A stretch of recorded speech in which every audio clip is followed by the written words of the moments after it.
YouTube, this is my RNY's journey, and I'm coming in with my 16-week update from RNY weight loss surgery that I had on December 18th, 2015. So I'll start with my stats. So high weight was 273, surgery weight 256, current weight for week 16 was 200.6.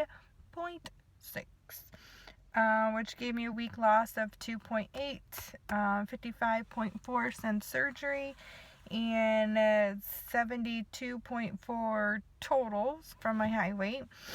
And in the last month, I've lost 13.6 pounds. So, good week. I know last week I was on here talking about struggles with controlling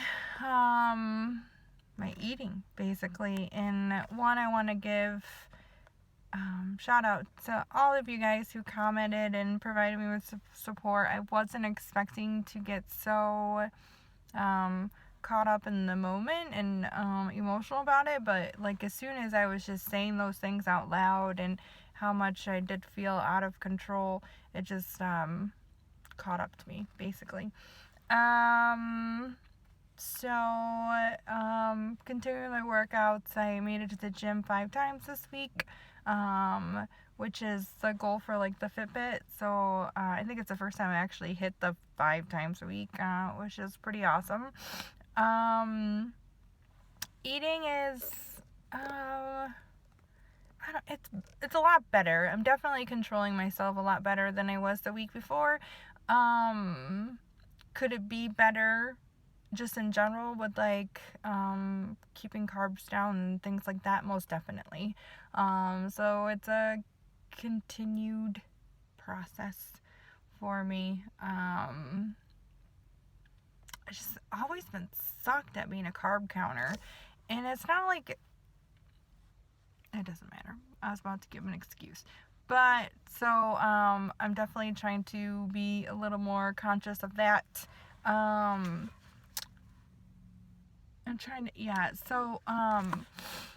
That is one thing I can talk about. Prior to surgery, my insurance office required me certain things, or my insurance company, I should say, but then the actual company I work for is an insurance company, and so they required certain things as well. And one thing I was working with this health coach, which is over the phone sessions. She has been great and fantastic. She did offer to do post-surgery sessions, which was optional, but I said sure, why not? Any little bit can help. And so I did this week. And what I'm getting at is this week I had a session with her, and I was talking to her just about how I was doing and the progress and the struggles with food and such. And she gave me massive props.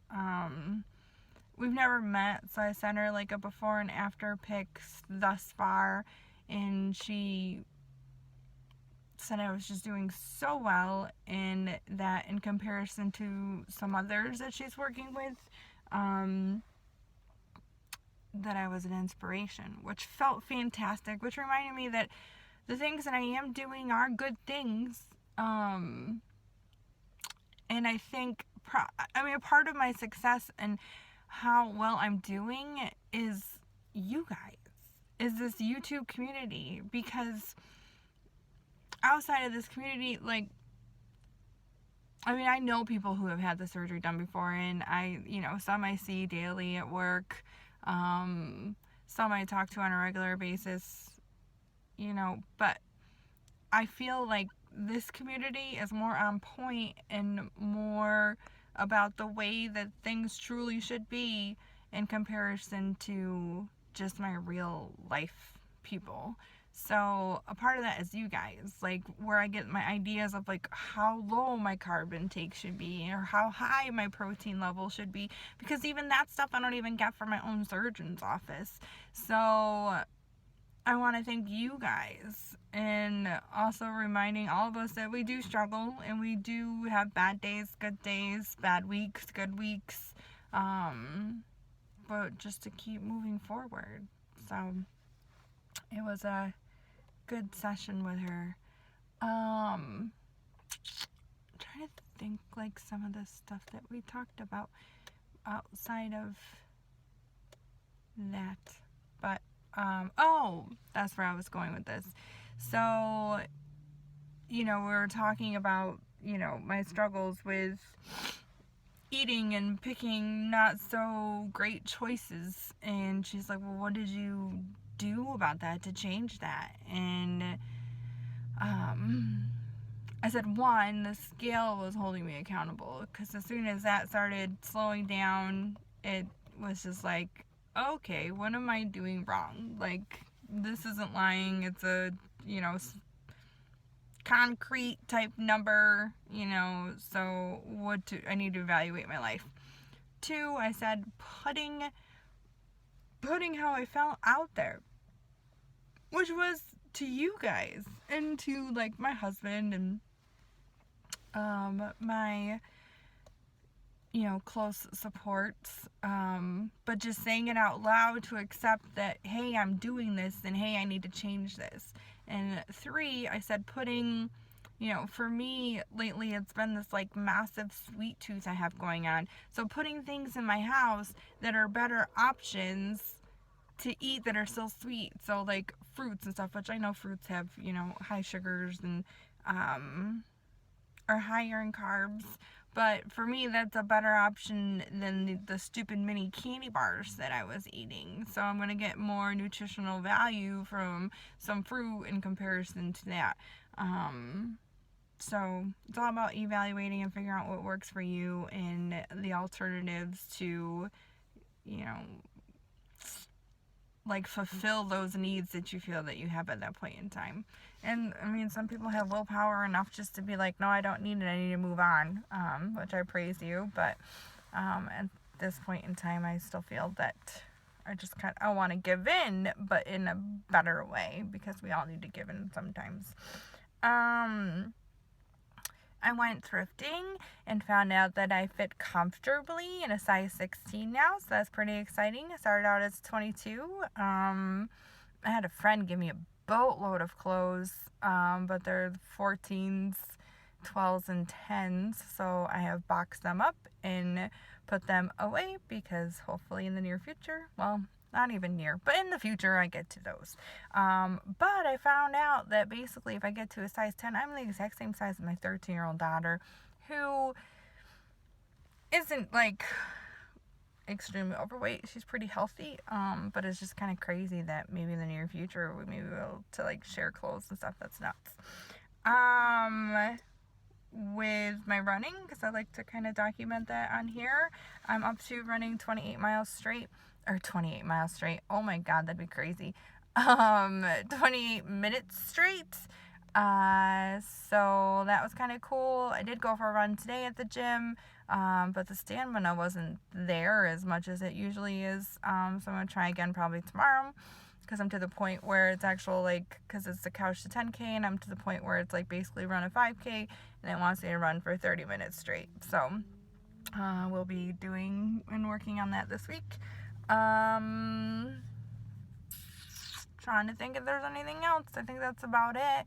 I had a pretty good week.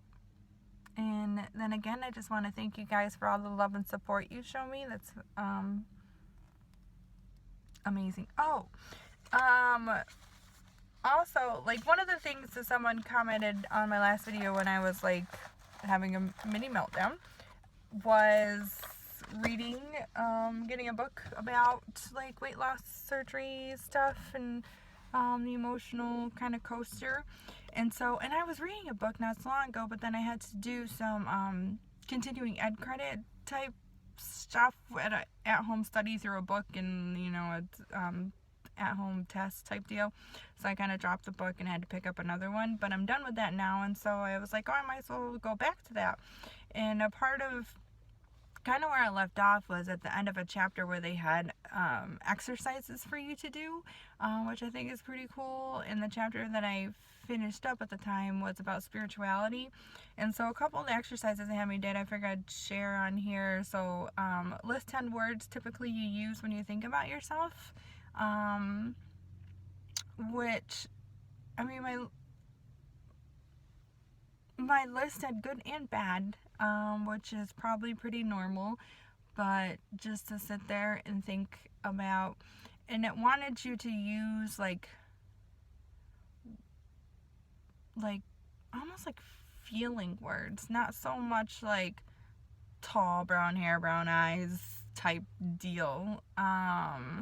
So that was kind of cool. And then, how have I hurt myself with being obese was a question I had that I kind of journaled about.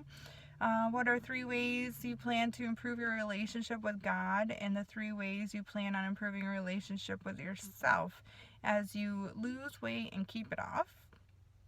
List 4 ways you have been negatively self-focused on obese person. Identify 4 specific ways to eliminate negative self-focused.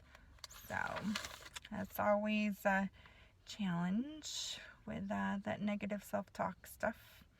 I think that's as far as I went with the little exercises. So I figured I'd just throw them out there, and some people like to, journal or kind of write things out. But I really did like the list 10 words typically used when you think about yourself. Because then after the list was over, I kind of looked at it, and like I said, there was some good, there was some bad, but I think the majority was pretty good, and showed kind of where my